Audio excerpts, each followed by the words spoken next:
Hello, this is Daniel Mart, and today I'm going to be doing another movie review, and this is going to be for the 40-year-old version, which stars Stephen Carell, Catherine Keener, Paul Rudd, Romany Malco, Seth Rogen, Elizabeth Banks, Leslie Mann, Jane Lynch, Gary Bednob, Shelley Malil, Kat Denning, Jordan Masterson, Chelsea Smith, and a small cameo of Jonah Hill.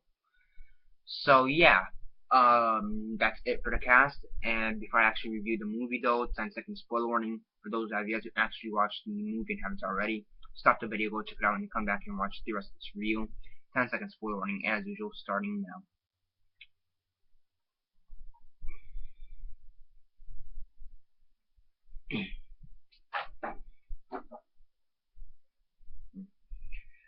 Okay, so 10 seconds are up.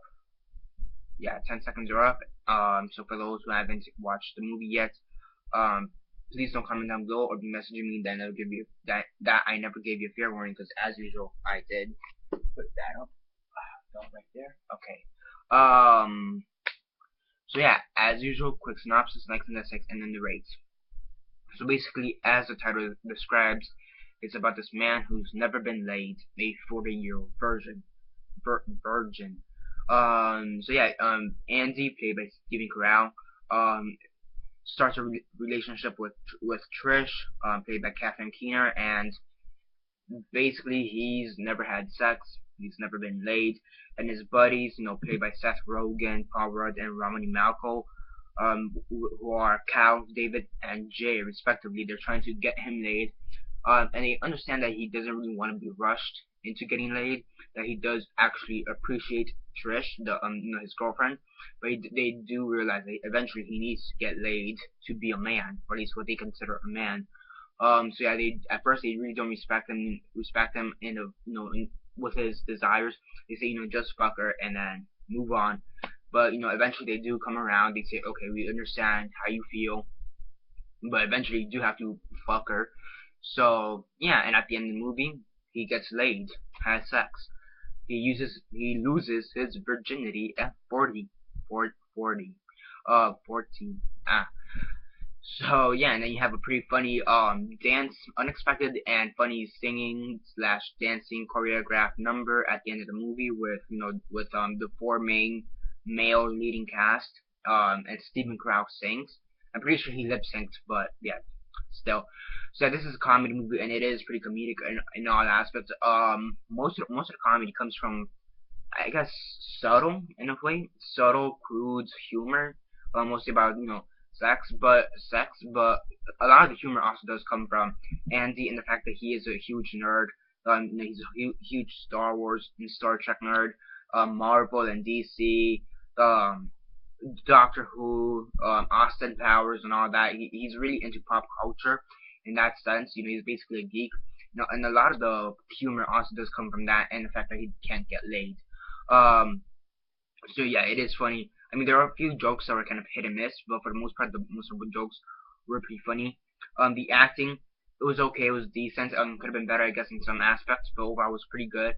I mean, it really wasn't trying to be the best movie it could be. It was just trying to be a good, funny comedy movie, which overall, that's what it was. It was a good, funny comedy movie. The writing, for the most part, was good, and the jokes, for the most part, they're great or good. But there were a handful of jokes that were hit and miss, in my opinion.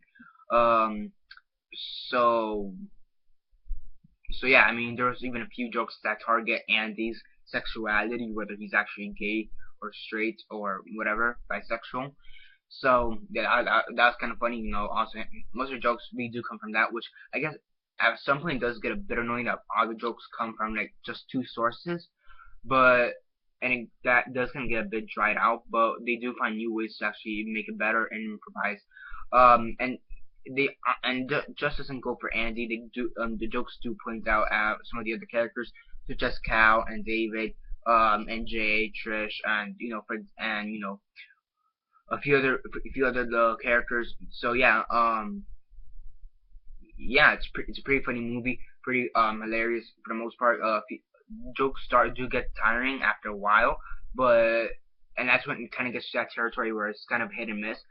But maybe at 10 or 15 minutes afterwards, it starts picking back up comedy wise, and overall it is a good movie. So yeah, the only negatives being that the acting could have been a bit better, writing in some aspects could have been better, and some of the jokes could have been more hits than miss. Because overall most of the jokes are hits, but there are a few misses that I kind of wish were hits, if you know what I mean. So overall it's a pretty fun movie. It does appeal to those who like comedy. It does fulfill the appetite for a good comedy movie. And yeah, on a rate from 1 to 10, 1 being the worst, 10 being the best, and 6 being decent, I give this movie a 7 out of 10. It's pretty good overall. And yeah, that's basically it for this review. Subscribe if you're not already subscribed. I do movie reviews, TV show reviews, and comic book reviews. So definitely do stay tuned for that. Besides that, comment down below on your thoughts on a movie. Did you like it? Did you hate it? What are your thoughts on it? Comment all that down below. Let me know. Like the video, share on Facebook, Twitter, MySpace, or whatever you guys prefer. And that's basically it for now. This is Daniel Mart signing off.